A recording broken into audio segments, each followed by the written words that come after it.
It's been a while since I've posted any real videos, so I figured I would do a tutorial on a prayer knot or a comboskini knot.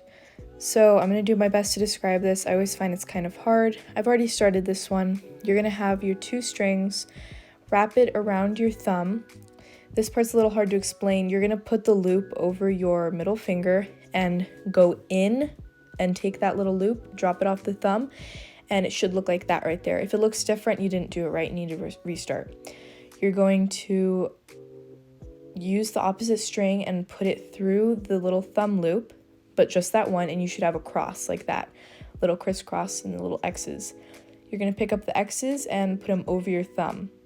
You're going to tighten it along the way, just tightening to make sure that nothing is going to fall apart.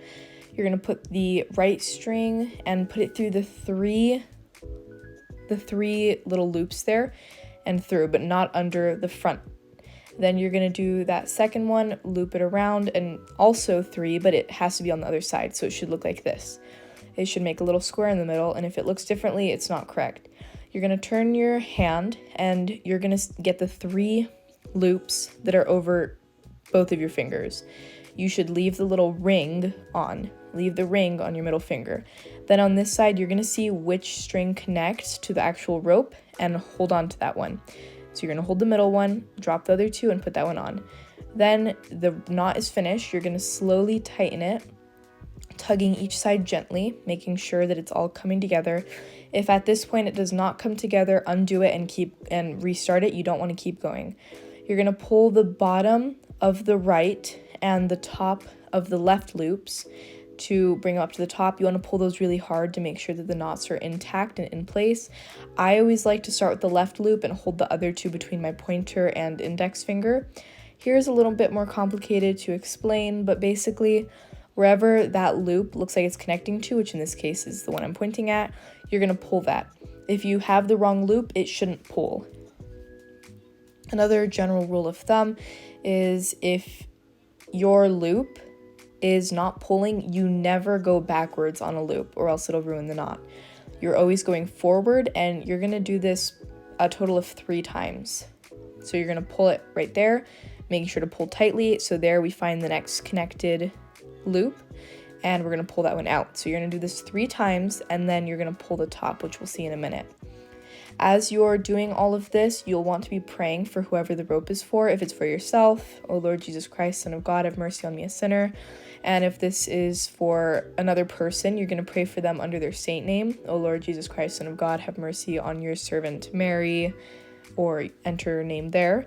And you're gonna do that just for the duration of the knot. Anyways, so you're gonna pull whichever string is easy to pull. The wrong one won't pull. So in this case, it was the right string, I believe.